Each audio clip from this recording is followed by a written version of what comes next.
rek ñun ci seen bloc d'information la Total yegg si leen ci seen bloc d'information Total local ab buntu bu yees boo xam ne dañ koy ubbi ci seen bloc d'information bés bu ne ñu war a waxtaanee lii jëm ci jongante yi war a am ñaar fukki fan ak ñett ci weeru janvier ci atum 2022 maire fu mu mënti nekk ci biir Sénégal candidat fu mu mënti nekk ci biir Sénégal conseil municipal fu mu mënti nekk ci biir réew mi dina ñëw ci plateau bi ñu toog waxtaanee seen gox googee lan lañ fa war a def lan lañ fa def ba noppi ak itam nan lañ war a def ba gox-goxaan yi nekk ci biir réew mi yëpp nekk loo xam ne dinañu am naataange niñ koy woowee émergence tey nag ci plateau bi ñu am mbégte dalal kenn koo xam ne dafay bokk ci ñi xëccoo ci localité yooyee moom nag turam di Moody Gadiaga nekk coordinateur Pastef ca Wakhinane Nimzatt bokkoon ci Yewwi Askan Wi dama ni bokkoon ndax ñoom démb génne nañu ab communiqué goo xam ne nee nañu dañoo génn ci boobee coalition moo di ñu nuyu la dalal ak jàmm ci plateau bi.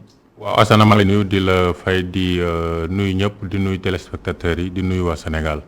laata ñoo gën a jëm ci biir mbir yi rek xanaa ñu tàmbali jox jébal suñu njaal képp koo xam ne sénégalais nga waaye itam képp koo xam ne bokk nga ci mouvement bi ci Pastef xam ne ci ab convoi boo xam ne ñi ànd ak président Ousmane Sonko dañ ko doon def démb am na ñett ñoo xam ne ñàkk nañ ci seen bakkan muy Ibrahima Fall nekk ab ndaw nekkoon itam kii doon yore woon lépp lu jëm ci mbirub nataalu kii ti président Ousmane Sonko Ama Dia Ndaw nekkoon ab garde du corps am ak Moussa Camara ñoom ñett ñoo ñi xam ne démb ci ab convoi bi xam ne dañ doon dem ci ab meeting boo xam ne daa waroon am lañu génne si àdduna ñu jébal leen suñu njaal ci suñu turu Sénégal waaye itam turu groupe Immédiat Invest Ama maa ngi wax Ama sax kii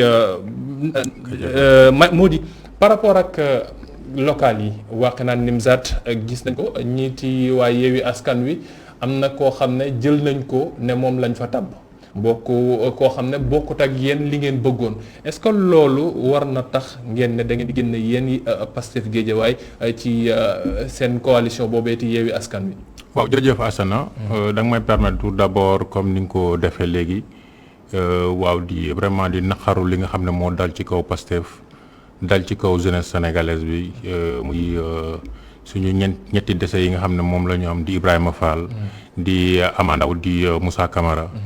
vraiment di leen jaale président Ousmane Sonko di leen jaale Pastef yëpp di leen jaale seen njaboot di ñaan yàlla xare leen àjjana. mu nekk lu métti nag vraiment ñu traversé ko. di ñaan ne Sénégalais yëpp defal leen ñaan. fa ñu jëm gënal leen fii ñu jógee. waaw bu ñuy ñëw ci wàllu Wakhinane Nimzatt ak wàllu local yi comme ni nga ko xamee Pastef dafa nekk ci coalition Yewwi Askan Wi. waaw ñu nekk à Wakhinane Nimzatt nekk ak Guédiawaye. ñun nag Pastef am lu ñu fa dugal muy défendre ay principes ak ay valeurs. loolu moo dugal presque mën naa wax ne. waaw ñu dugg ci Pastef parce que Pastef en quelque sorte projet la boo xam ne tey Sénégalais yëpp ko moom. au-delà même de Ousmane Sonko. dafa nekk loo xam ne maintenant suñ toll nii. projet sénégalais la projet africain la. loolu dugal ñu ci Pastef ñu bokk nag ci benn coalition. mais bu ñu demee ba ci biir coalition bi ñu gis loo xam ne c'est aux antipodes même de ces principes là et de ces valeurs là. mu li nga xam ne en quelque sorte moom moo amoon ci yenn parti yi. mu ñëw di raam ba dugg ci biir coalition bi. ba fekk ñu biir Guédiawaye ba xew fa. du ñu mën a def lu dul am ay actions yoo xam ne posé nañ ko. action yi ngeen posé xam naa ne suñu demee xibaar ndax dañoo yéex a door dinañ ci dellu si nan moo tax ñu dem ci génn ci coalition boobee ak itam nan la ñu nar a def ba dellusiwaat ci jàmm loolu yëpp nekk ay poñ yoo xam ne dinañ ci waxtaan léegi mbokk yi ñu seetaan toute publicité yaata ñoo yegg si ci xibaaru marax yi ànd ci ak Serigne Modou Mbacke ñoo dellusiwaat ci kanam incha allah.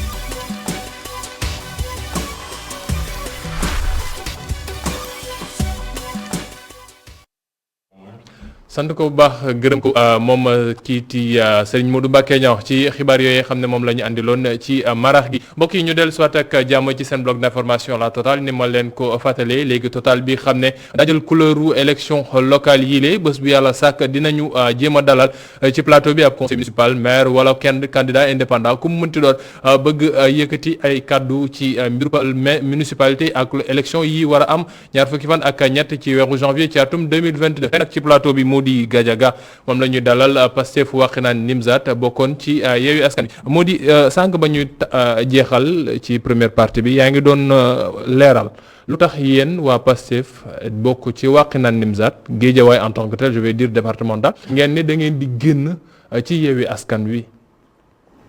waaw jërëjëf encore Asana ci invitation bi waaw li motiver suñu génn ci Yewwi Askan Wi Guédiawaye dafa nekk loo xam ne comme ni ma ko waxee sànq ay valeurs ak ay principes yoo xam ne moo ñu dugal ci Pastef depuis biñ ci duggee ba léegi ci loolu la ñuy dox ci loolu la ñuy wax te projet bi loolu tamit la ñuy jaay population bi tey bu ñu demee ba tey nag ñu gis ne valeurs yooyu ñu doon défendre ñu doon prôné ñu gis ne vraiment coalition bi mu ngi dem surtout à Guédiawaye mu ngi dem aux antipodes de ces valeurs là suñu rôle mooy ñu dénoncer ko. Antipode comment ci nan la demee antipode u Pastef yéen li ngeen jàpp ne moom ngeen war a défendre. waaw non c'est boo gisee Guédiawaye 5 communes moo fa nekk. 5 communes yi ak ville bi sur les 5 communes Pastef par rapport à déjà son poids bi mu am prouvé ko lors des élections de 2019 li mu am au niveau de Guédiawaye benn commune lañ ko jox leneen li mooy. ñun du loolu sax moo ñu naqari du benn commune bi moo ñu naqari mais boo jëlee par exemple commune bu mel ni Sam Notaire maire ba fa nekkoon lañ fa tegaat te maire boobu am na rapport boo xam ne OFNAC génne na ko. am lu mu ko ci tuumaal loo xam ne leerawul. mais ñu forcé ñu ko tegaat ko ci sa saytu ba léegi. waaw non rapport génne na. waaw mais par rapport ak tuuma yi laa wax ba léegi amul lenn lu ci leeral. waaw mais ñoom waa OFNAC ci rapport bind nañ ne dem nañ saytu te gis nañ ay preuves que ne. Détournement de deniers publics am na. beneen bi mooy Wakhinane Nimzatt ñu indil ñu koo xam ne c'est le premier adjoint au maire comptable de la gestion qui est en cours ñu indil ñu ko comme candidat de la coalition. Et donc loolu je ne pense pas que majorité bi nekk ci coalition bi ànd ci. et ça a été fait d'une façon boo xam ne c'était pas vraiment puisque ay nit bu ñu ànd. dañu ànd nawle. dañu ànd tamit ci ngor dafa baax. même bu fekkee ci politique la nekk ñu teg lépp ci yoon puisque ñun noonu la ñuy doxee. ñun amul dara loo xam ne ñu ngi koy def biir Pastef Guédiawaye te duñ ko teg ci yoon ñëpp yëg ku nekk wax sa xalaat ñu jël ko amassé ko. ku nekk wax ci xalaat léegi yaa ngi wax ne ki ñu tabb ca Wakhinane Nimzatt mooy Tahirou Konaté moom la ñu tabb mu bokk ci grand parti nekk premier adjoint au maire foofee ca Wakhinane Nimzatt mairie ba ka fa nekk ti Racine Talla liggéey ban la fa def ba mu fa toogee ci 2014 ak léegi ndax am nay mbir yu mu fa liggéey am na itam mbir yoo xam ne manqué na fa suñu reporter ti Mame Sine Babou demal nañu ci gox ba tey ci suba tàllal micro bi waa gox ba ngir ñu wax ko lan la ñu jàpp ne Racine Talla def na ko wala defu ko ñu teewlu reportage bi dellu si waat léegi.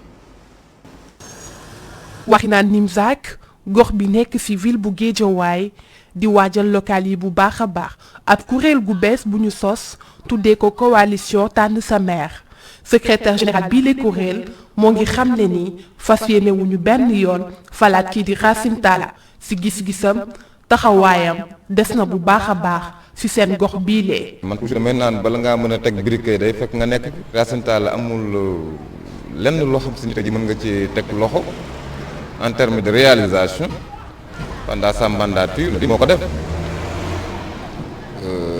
loo fi gis mu nekk en cours état la peut-être bu amee ay projet peut-être dañu nekk en phase d'étude mais ñu gisuñu de façon palpable et concrète loo xam si ni le maire Racine Talla def na ko. et pour l'instant Racine Talla moom na dem on veut plus de sa maire. ay kàddoom wuteeg loolu ki ñu njëkk a taseel soxna Sile jàpp na ni Wakhinane Nimzatt fa soppi xar kanam te loolee du kenn ku dul Racine Talla.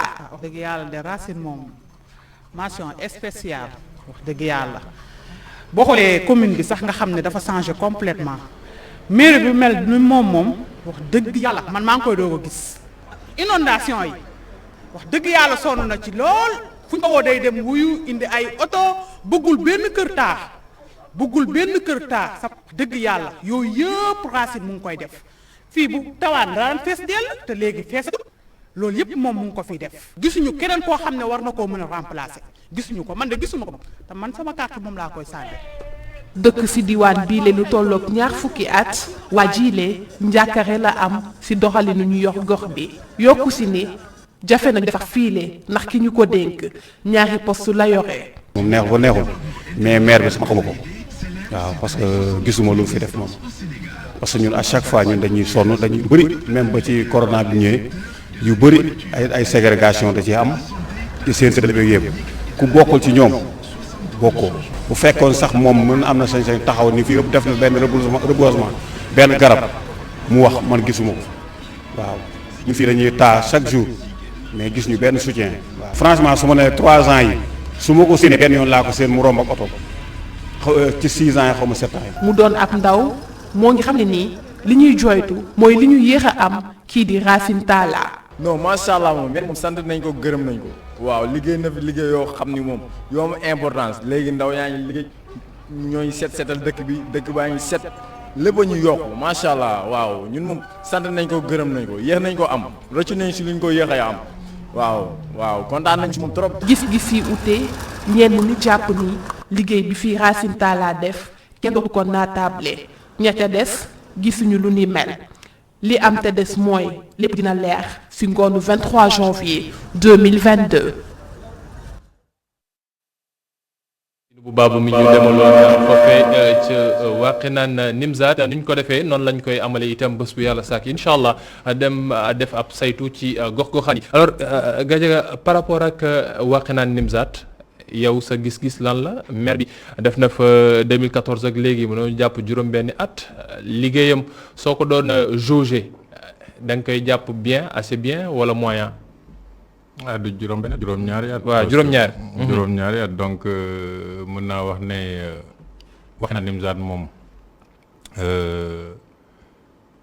instant bi nii mënuñu wax ne dañuy dem ci bilan wu maire bi lii la fi def lee la fi deful. Puisque defe naa tollaguñ foofu te moom moo war a défendre peut-être bilan mais ñun li ñu gis mooy que ne gestion municipale bi li nga xam ne noonu lañ ko bëggee noonu la ko population Wakhinane yi bëggee demewul noonu. ci nan mooy que ne lu ci bari nit ñi nekk ci équipe municipale bi yëgoowuñu ak population bi ni ñu war a yëgoo ak moom puisque dafa am loo xam ne mairie bi da ko am vis-à-vis population bi mooy di leen rendre compte de tout ce qu'il fait. Par exemple, tu approches un conseil municipal, laaj ko qu'est-ce qui se passe au niveau de la mairie, lan ngeen délibéré, qu'est-ce qui a été voté, nan l'affaire yi demee mais tu n'as pas d'information. Beneen bi mooy que ne tamit ñu ci bari ci même ci biir équipe municipale bi ñu ngi ñaxtu par rapport ak maire bi ni mu def équipe municipale am ci biir mairie bi. Maintenant parlant de la population. lu ci bari taf yëngal la ñuy def. De façon opportune la ñu ñëw lors des inondations ñu génn def ay drainage indi ay hydrocureur ngàcc ndox mi won population bi ñu ngi ci terrain bi beneen bi mise en place ay jardins publics ainsi de suite gis nga mairie bi léegi nañ ko orné comme si c'était que Wakhinane Nimzatt ci mairie bi la te problème yi ne gàññ di Wakhinane Nimzatt bari fa trop nekk problème mu sécurité nekk problème mu cadre bi nekk problème mu nan laa ko mën a wax sax problème de jeunesse bu bëree bëri je pense que jeune bi doon wax léegi ci reportage bi dafa nekkagul devant des responsabilités moo tax muy waxee noonu par rapport ak Wakhinane Nimzatt mais jeune bu dëkk Wakhinane Nimzatt buñ la waxee Racine Talla li nga njëkk a def mooy vraiment da ngay wax loo xam ne naka sudul noonu la en quelque sorte bañ na ko ba jeunes yi majorité bi maire fantôme lañ koy wooye lu tax ñu koy wooye loolu c'est parce que relation bi mu am ak population bi des na lu bëree bëri waaw loolu vraiment lu ñuy ŋàññi la te gestion bi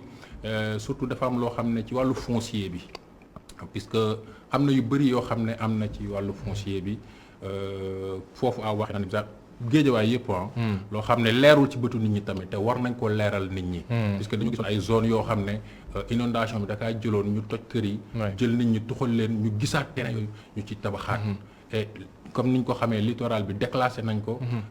déclassifié nañ ko te kenn waxu ci population bi lu leer. te loolu est-ce que du waa impôt ci kaw moom moo tax loolu mbirub arrêté présidentiel la bu war a am nu ñuy doxalee zone boobee. waaw mais ñoo ngi ciy wax ba léegi. waaw même Assane même bu fekkee tamit impôt et domaine la ci kaw la.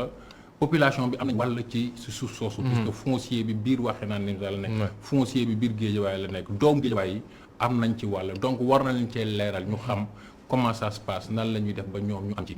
qu'est-ce qui va être implanté là-bas lan ak lan ak lan. d'accord ainsi de suite. d'accord ñu dellu si seen génn ci biir coalition Yewwi Askan Wi yéen waa Pastef ngeen jël décision ne da ngeen di génn liste bi su fekkee lay yi mën nañu ko may à l'écran am na liste bi waaye coalition Yewwi Askan Wi génnee xamal juróomi communes yi fa yi nekk biir Guédiawaye ku nekk kan moo fay nekk ak ville kan la département kan lañ ko bëgg def muy kiiti Ahmed Aïdara yéen ngeen génn ndax da ngeen jàpp ne ni mbir yi di doxee nekk loo xam ne dëppoo na ak li Pastef di doxee lu tax waa Pastef Sam Golf ne ñoom ànduna ak génn boobee yéen ngeen génn ndax ñoom dañuy des ci biir coalition bi ba léegi xaajaloo dafa am ci seen diggante wala déggoo moo ci amul.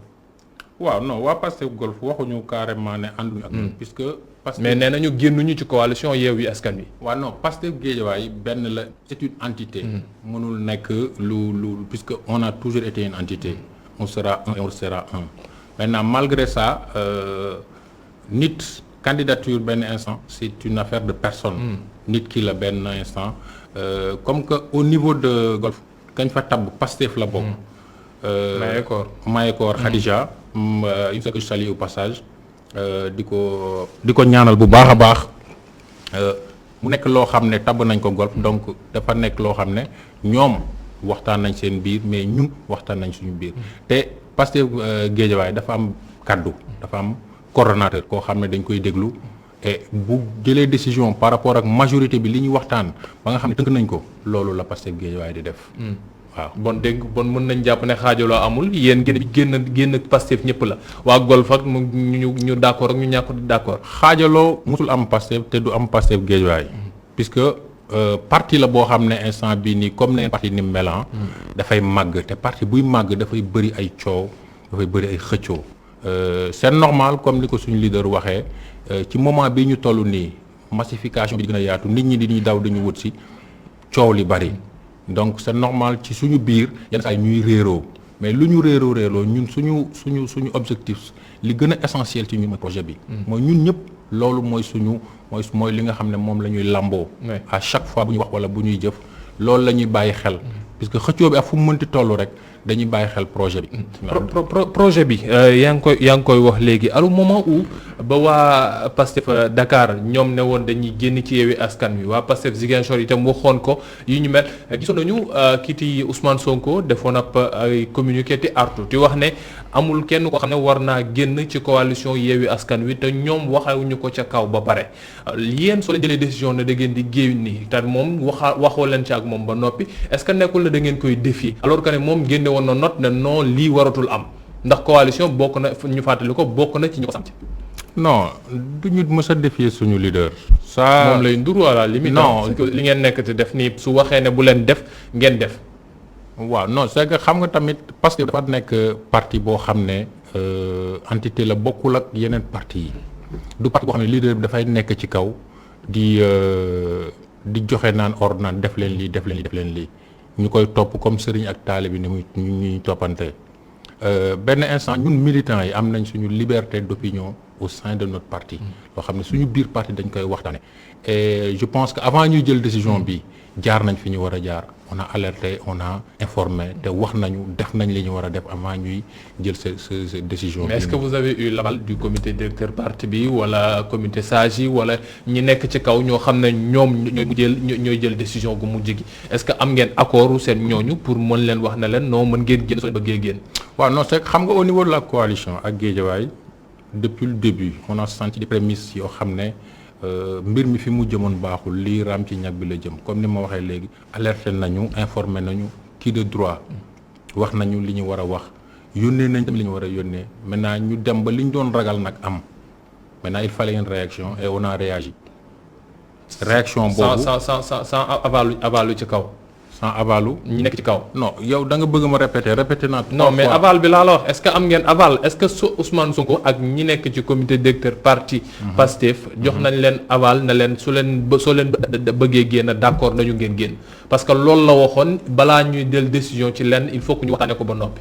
waaw mais ñun ñoo nekk nag comment dire je ne dirais pas que ñun ñoo ëpp ñeneen ñi éthique wala ñun ñoo leen gën a jub wala ñun ñoo leen gën a respecter les textes. mais comme ni nga ko xamee parce que on respecte beaucoup les textes. bi communiqué boobu génnee Ousmane Sonko wax ko ci ne vraiment bëggatul kenn génn te bureau politique bi yëgu ko comme ni ma ko waxee léegi informé nañu ñi ñu war a informer on a envoyé des courriers et on a alerté et des choses se sont passées et on a pris nos responsabilités et posé benn acte ne génn nañu ci coalition bi au sein de Guédiawaye et maintenant nag leneen li nga xam ne moo ciy topp mu ngi ciy topp instant bii nii. parce que am na loo xam ne li tax ñu génn. du dara du dañoo bëgg a xëccoo. loolu rek leen dur parce que génn parce que defar nañu liste yi wax nañ ñi ñooy nekk fii ñi ñooy nekk fële ne mais Pastef aussi il faut le dire Pastef Guédiawaye est-ce que amagum na doole parce que Pastef ñaari élection la bokkagum législative yu 2017 ak présidentielle yu 2019 ñaar yooyu noonu local. amaguñu doole gëm sa bopp soo ko waxee mën nañ la wax no pas gëm sa bopp plutôt ñiiti waa Malick Gakou ñoom soo leen wax grand parti mën nañ la wax ne la ñoo ngi fi depuis for longtemps ak ñeneen mais yéen yaa ngeen di doogaat tàmbali soo leen bëggee xëccoo Guédiawaye amoo leen peut-être base boo xam ne mën nañ ko wax amoo leen mairie Guédiawaye amoo leen yenn parti place boo xam ne fës na Guédiawaye est-ce que du loolu tamit day andi leneen. waaw Pastef c'est la première fois muy participer à des élections locales bokk ci coalition. ñun ñu ci bari li ñu bëggoon moo ñu bàyyi ñu natt suñu bopp xool à la base qu'est-ce qu'on pèse en dehors du leader ñun lan la ñuy peser à la base puisque Pastef ñun ni ñuy liggéeyee on privilégie surtout le groupe individualité du génn naan man la maay leader bi puisque tey bu ma la waxee suñu coordonnateur départemental Alpha Ba la tudd docteur Alpha Ba la tudd professeur des universités sociologue kanamam ñu bëri xamuñu ko Guédiawaye mais il a un travail extraordinaire à la base bu ma jëlee suma coordonnateur communal muy Mamadou Sey même chose mais ñun demeewuñu par individualité on va par groupe c'est le groupe qui fait les activités qui fait le travail différemment des autres partis yi nga xam ne dafay am kenn kuy gën jiite di financer di def ay affaires ñu turam di génn kanamam di génn ñun nag parce que egsi nañ foo xam ne il faut ñu génne benn leader dans toutes les communes ñu génne loo xam ne dinañu mën a permettre ce qui n'est pas encore le cas ce qui n'est pas encore le cas ce qui n'est pas encore le cas. si mis à part Ousmane Sonko fi mu toll nii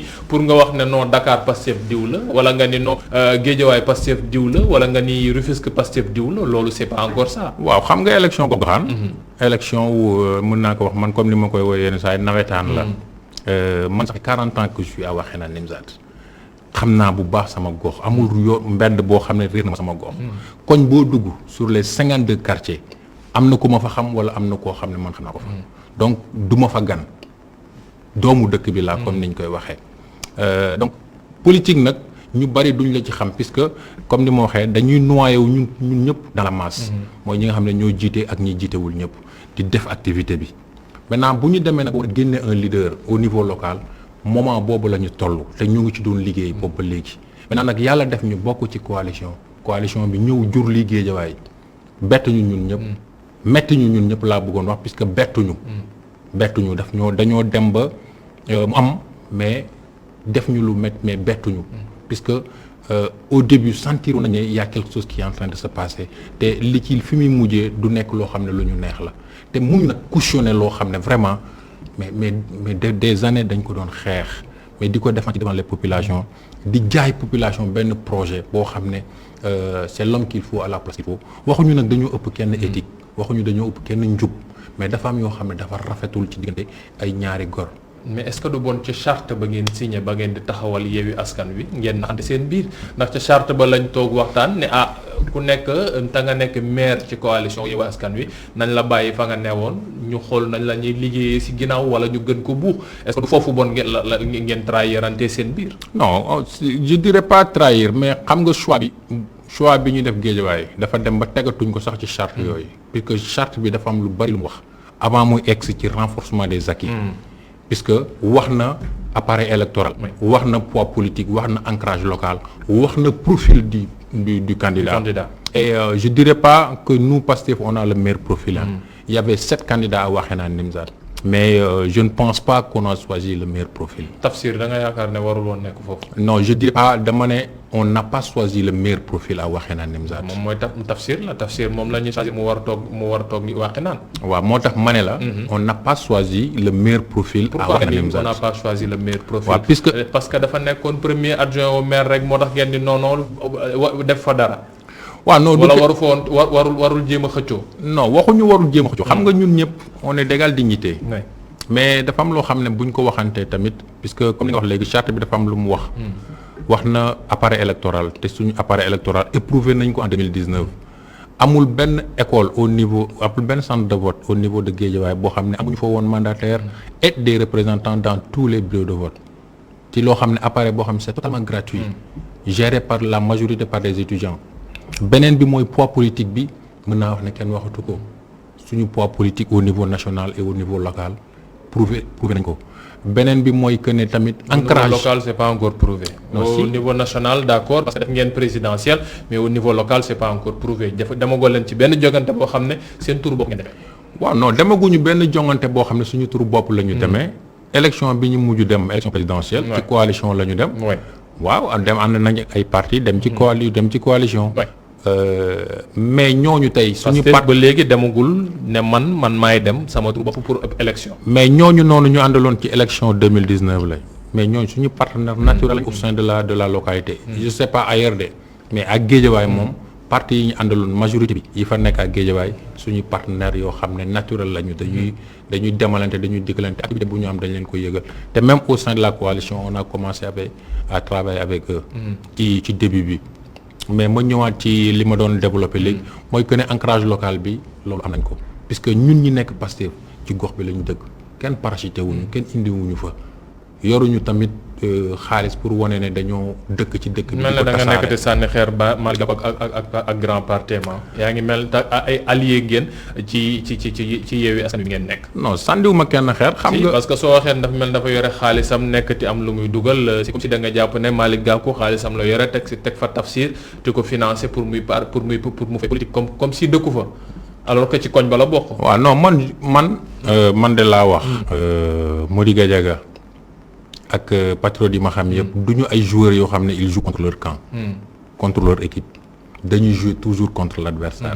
donc ñun ci benn équipe la ñu nekk pensant que équipe boobu vraiment am na benn assise bi pour mën a dem à la conquête des municipalités.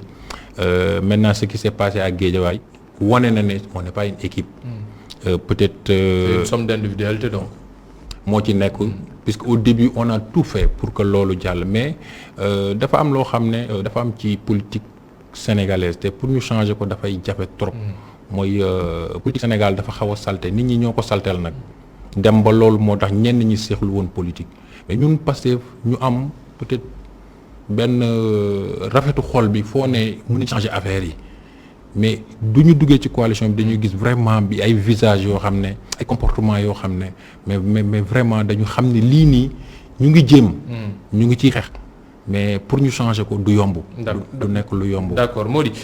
ginnaaw suba incha allah ci àllarba bi. le dépôt liste yi ti jeex. incha allah muy mercredi 3 novembre. yéen da ngeen nekk ci xëbal comme ni ko waa Dakar defee ba Abass Fall mujj nekk coordinateur ba mujj dugg ci mbir yi wala da ngeen taxaw temm ne même su fekkee ne bokk seen liste yi changé wuñu ko yéen da ngeen di demal seen bopp. waaw ñun dépassé nañu fu ñuy xëbalee kenn xëbaluñu kenn nekkuñu sax kon da ngeen def seen liste parallèle ba noonu. nekkuñu ci logique boobu instant bii nii génn nañu. Pastef génn nañu coalition bi. taxaw tey suñu loxo. maintenant nag bureau départemental bi mu ngi waxtaan. au niveau des communes l'information a été là-bas. nit ñi discuter nañ joxe nañ seen avis on a ramassé tous les avis et au niveau départemental on est toujours en train de discuter et il y a des discussions aussi qui se passent yoo xam ne ñu ngi am. ci feneen. donc loolu yëpp mu ngi ci et peut-être fii ak suba dina leer. ban taxawaay la ñuy am. kon fi mu toll nii xamagoo leen ndax da ngeen di dem ci opposition wala da ngeen di téye seen loxo. wala vote sanction ngeen di def. ñoo ngi ci opposition ba pare. non vote opposition boo xam ne da ngeen bañ waa opposition kay loolu kay nekkatoo leen ci opposition c'est comme si vous étiez pour le pouvoir. mais nous sommes le leader de l'opposition. non Assane. non leader de l'opposition moo ngi ci mouvance présidentielle kii la Idrissa Seck la. non ñun ñooy leader opposition bi instant bi Sénégal ku ñu bañal titre boobu c'est parce que yow la rek nga def jugement boobu mais instant bi nii ñëpp xam nañ ne parti bi nga xam ne moo taxaw leader bi taxaw comme opposant principal au président de la République c'est notre leader et loolu nag yàlla na ko yàlla gën a jàppale gën ko sàmm gën ko aar ba li nga xam ne mu ngi koy mbébét ci Sénégal ñu am ko. léegi pour mbir yi leer ci ñiiti waa PASTEF. surtout ña nekk Wakhinane Nimzatt te ne ñoom dañu topp seen ginnaaw yéen. lan mooy seen décision finale fi mu toll nii seen waxtaan lan ngeen ci jàppagum ndax da ngeen di toog seetaan maanaam ne man su ma neexee ku nekk na dem waaye PASTEF demul élection ci zone Wakhinane Nimzatt wala bu da ngeen def vote sanction wala liste parallèle ban ngeen ci décider. waaw parce que deadline bi suba la en fait mënoo leen wax ne da ngeen di nekkati waxtaanaat bon sub xanaa fii tey ci guddi ngeen jël décision ne da ngeen di dem duggaat ci biir Yewwi Askan Wi rek. waaw non xam nga local tamit boo ko xamee Assane liste yi dina dem ba minuit suba ci minuit la ñuy arrêté dépôt yi cela veut dire que li fi xej 24 heures ngi suñu kanam donc boobaak ñu yegg ci loolu comme ni ma la waxee léegi bureau départemental bi mu ngi waxtaan ñu ngi waxtaan suñu biir ñu ngi waxtaan ak ñeneen waaw léegi lépp lu ci mënti nekk bu ñu tënkee dara comme ni ñu woowe woon médias yi wax li ne génne nañ ci coalition au sein de Guédiawaye dinañ woowaat médias yi defaat déclaration par rapport ak li nga xam ne moom la ñu tënk moom la ñu mujj jàpp ne loolu la ñuy def. Modické Diaga yow noppi nga pour ànd ak Tafsir Konaté liggéey Wakhinane Nimzatt. waaw man du man maay sama personne moo important parce que mais yow en tant que tel. man en tant que tel en tant que doomu Wakhinane Nimzatt est-ce que noppi nga pour ànd ak Tafsir Konaté mi xam ne waaye Yewwi Askan Wi moom la ñu wax ne moom moo leen di xeexal fële ca Wakhinane Nimzatt. waaw non c'est que xam nga par exemple tey candidat. yow en tant que citoyen la ko. man en tant que citoyen. candidat dafa am loo xam ne tamit booy ànd ak moom. ngay dem ci population bi pour jàppale ko dafa am loo xam ne da nga koy jaay population bi. dafa am loo xam ne il faut nga wax ko ci candidat bi loo xam ne il faut tamit nga wax ko ci lu bari ci moom. je ne pense pas que ñun li ñu dugal ci politique ñu mën ko jaarale foofu ba mën ko jaay population bi dinañu jafe trop puisque ñun ñëpp ci gox bi foofu la ñu dëkk màgg fa yaroo fa donc xamante nañu on a été dans beaucoup de choses on a été vraiment dans des mouvements dans des associations côtoyé nañ tamit presque mën naa wax ne tous les partis surtout suñuy xarit yu fa nekk wala suñuy ci gox-goxaan yi donc xam nañ li nga xam ne ce qui se passe dans notre zone xaw ma fan la ñu maîtriser wul mais du Wakhinane Nimzatt. donc pour terminer yow pare boo pour ànd ak moom. non pare boo pour ànd ak moom pour liggéey même en tant que citoyen. non.